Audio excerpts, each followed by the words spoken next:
more thing about Christianity is there are so many false Christians, right? Especially here in Korea also. They consider them idan or like those, and so like they mention them. First thing they mention is like there are so many leading people astray, asking wives to leave their husbands and follow the ministry and all. And so they were pointing those things out to me, and even my boss, one thing he said was like, one thing I hate about Christians is like they try to convince others to become Christians. And so like there are so many like things that we struggle with when I tried first sharing. So like without me even having the complete knowledge of those things, like I was trying to share at first, and I faced those obstacles along the way. And so how like regarding that, like like false Christians and all, how do we explain that to a complete non-believer who thinks like we're all the same? Right. Yeah. Right. It's similar to what I said earlier. First of all, if I know a good restaurant, I know a good food, I know good coffee, I want to share it with my friends. And that's why I'm sharing Jesus Christ, I'm sharing this Christian lifestyle with other people. Yeah. Now, on the other hand, these people, not knowing anything about food or coffee or what I'm presenting, they come because of you. They come because of me. Because I'm kind of a dependable person or credible. So they're giving me credit, giving you trust. And you have to do everything you can to fulfill that trust. So, do you really know Jesus Christ? Or even if you invite somebody to our church, you have to really understand, know our church, know our theology, know me, pastor, because what I'm saying will affect the person. So in a way, middle person is very important. But then also these customer or very end person has to be very, very discerning. Don't have to know much. Using common sense. Common sense. Is that person or is that organization, I say, demanding any money first, or demanding you cut out any people surrounding you? Those two things. I say those two things. If they're not demanding you any money, or not demanding you to cut out any important relationships like family, Like Pastor, you were sharing like from the beginning, like God made Adam and Eve, right? They're supposed to be a family, and it doesn't make sense that God will tell you to leave your husband or wife to separate and then serve Him. That doesn't make sense. Right. So it has to. Those two things. If they're not, then by all means go try. I even tell my wife, okay, you can go to another church, Just don't demand money, don't demand to cut out important relationships. But you know what? Most idander, they ask those two things. Yeah.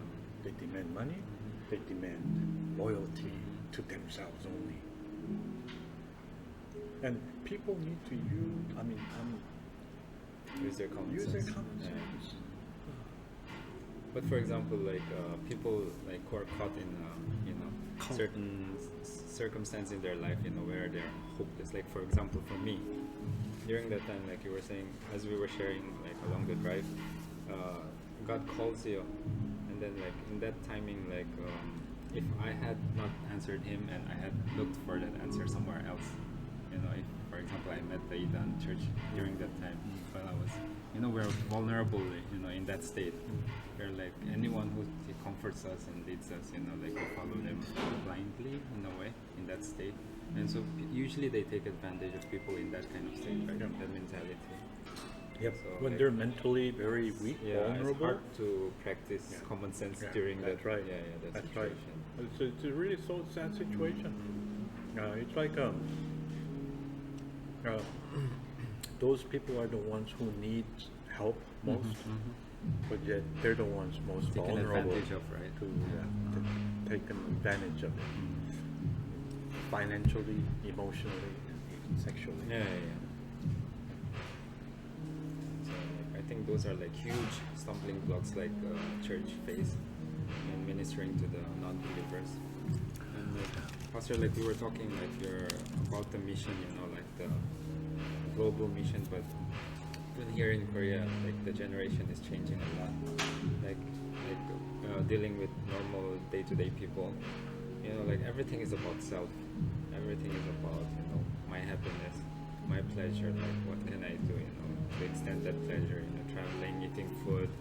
As you can see, the television is all about food, or like their personal, like searching, living a single life, solo, insane, like something like that. And so, like even here, I think they need so much guidance. But I feel like I don't know, maybe I'm just generalizing it, but the Korean church here might be failing in that aspect. Yeah. Instead of guiding those young generations, we put up a wall and like we make our own society where like we are holy and they are not, and so we stop ministering to them. So like that. So in that case, like that's a constant battle ever since the church was started. 2,000 years ago, ministry started and Jesus sent out his disciples and then they began to build church. Although we need church to like overcome evil forces. Once church becomes institutionalized, meaning becomes a system, then it's going to require a lot of resources, lots of money, time, and effort to keep that organization running. We have to find a balance. I'm not saying it is not necessary, but minimize organization, maximize organism. effectiveness. Yeah. Right? But then, how do we do that? I think that's where we continually kind of examine ourselves, examine my motive. Even as a pastor, sometimes I want just a lot of people. Why? Not because I want to save people's lives, but because I want to have more, show more, Look successful. look and, successful, like, influential, and even money, that kind of thing. And I cannot say I was pure all the time. There were times, even now, money is always an issue. Yeah. Even now, when I'm preparing this new ministry, okay, where is going to the support come from? I need to continually seek that kind of support. And can I ask these people? Can I ask these people? Can I ask that people? But again, we can never demand any money and loyalty from anybody and then become a so-called Christian organization. So I'm trying to establish this fellowship or connection or network where financial commitment is necessary, of course, because without financial commitment, it doesn't really Can't do exist. anything, actually, It yeah. doesn't really exist. And secondly, really utilizing that person's relationships, meaning, hey, you're not coming here to serve these people. You're there serving your community, people surrounding you, making disciples of people surrounding you, not over the other nation, your nation, your group, your community. But it has to be continually check and balance amongst so-called core leaders and become financially transparent. I think transparency is very important, right? Even in the congregation, they want to know where their Money is going. money is going. How you spend your time and money Yeah. has to be very transparent. So Derek Prince was sharing about like giving. He was saying like it says where your money is, there your heart is also. And so like if you put that money in the church, then I guess our heart belongs there. And so like if that money is being used to serve the purpose of God, then like I think it is the right place to put our resources that God has given us in order to even if we can't physically go and do that, we can can support the person who can go and serve him. And leaders have to show that example. Yeah. I think even including pastors, you know, the top maybe 10% of the leaders become very financially responsible, at the same time transparent. Hey, I'm giving this much. How much are you giving? I'm not saying, you know, we kind of do equal sacrifice, equal amount, but then equal sacrifice amongst the leaders, top leaders. Once leaders show that kind of example, and then people seeing the benefit of it, they want to join. You know, before I came to Korea, there were my Hubei pastors. I'm like a first generation English speaking pastor, Korean English speaking pastors in the US. I was probably the number one. Still oldest and number one. I see. Why? Because all others passed away. Like I mentioned, Pastor, yesterday, you don't look your age, so I think you have to you have to tell the viewers, you know, how old you are. And my kids' friends, they are surprised that I speak really good English because their parents all broken English, right? But anyways, I'm like a first gen, and then there's this group of pastors about 5-6 years younger than me. They have their own group. These guys, when they began ministry, they were doing ministry together, and not only doing ministry together, they pulled in their money together, bought a house in a national park, and then they used it to do retreats, like continually sending their kids and students and members for free, you know, because you know they own the house, but then they pitched in to buy the house.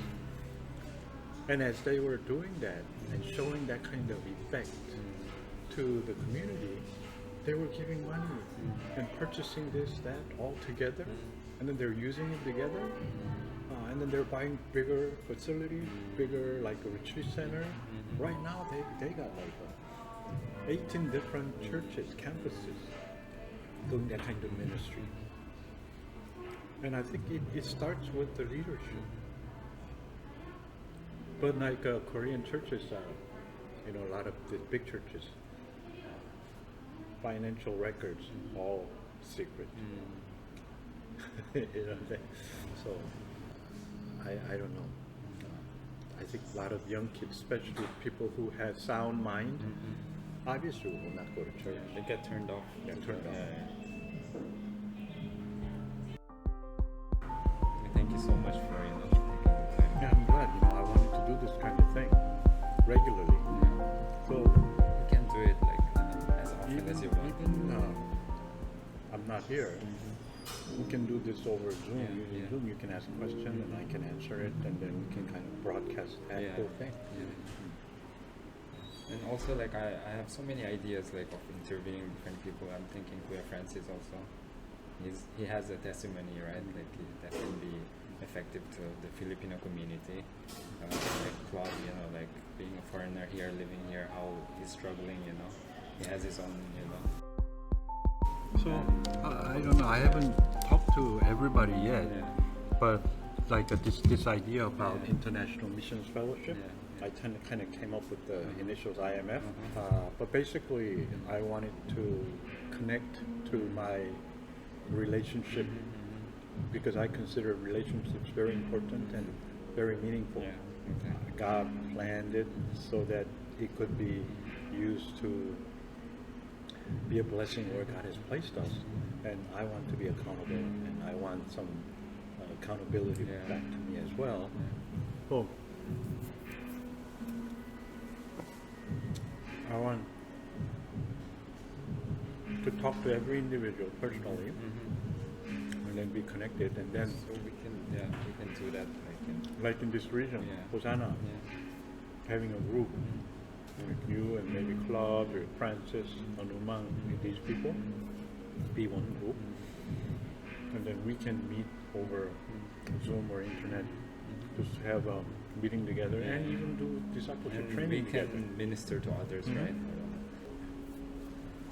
You know, I realize now, you know, what Christian life is about, a little bit more practically relevant, relevant to the people, rather than becoming very theological or religious. It's like it's a lifestyle where people accept one another, appreciate each other. I use, like 3 A's. Acceptance, appreciation, and adoration. And another word, I don't like that connotation, but approval, meaning, you're approved. You don't have to prove yourself. Where you don't have to prove yourself, where you're appreciated, where you are adored. People really like you, rather than trying to change you or condemning you for this and that. And accept you. That kind of communal lifestyle seems very simple and easy, but it's not easy, simple. But once we practice it, create that kind of culture, community, then people will be very, very happy. Not only happy, but that they become themselves and then bring out all the potentials in them freely. For me also personally, I feel that when someone accepts you for who you are and believes in you and trusts in you, that's when you start shining. But when someone doubts you and they are very, very condemning also and judgmental, and always finding what are you doing wrong, pointing those things, I find I kind of freeze up and go into a shell, and I become very conscious of what other people are thinking, what they're saying, and I'm not able to live a fulfilled, happy life. And so that's when I found when Christ set me free from that shell, that's when I just came out and I knew how much God loved me, that I didn't have to care what the other people thought about me, and that's the joy that comes from within, not from externally anymore. And so no matter what circumstances I was in, I felt that joy just overflowing. And once that started happening, I wanted to share that joy with everyone. That's right. Around me, and some were accepting, some were it's overwhelming them. And it's like a fountain that keeps flowing. Yeah, but the fountain by itself is very small fountain. It doesn't do much. But then one fountain, two fountains, they get together. It becomes a pond. It becomes a fellowship river, and then it expands. And that's what I've been kind of not preaching, but trying to establish whenever I go to ministry or change ministry, a church. It's that we have to create that kind of environment, culture. Let's say every person is like a seed, having full potential, right? Now you're going to plant the seed. Where are you going to plant it? And you're going to plant in a pot or land or farm or whatever, but then there has to be ingredients, the ground, culture. It has to be cultivated with all the nutrients, and you get out all the rocks and glasses and metals and all those things out, so that this seed is planted, it would grow, it would become a tree, it would bear much fruit. But if culture, the ground, is bad, it's going to die. So I'm saying Christians are to become that culture, where this life, whether it's Christian life or not, regardless, where a person comes into that community, and then it will receive all the nutrients to become a tree, fruitful tree, and like a form of forest. We need to be, Christians has to be that culture, that farming day.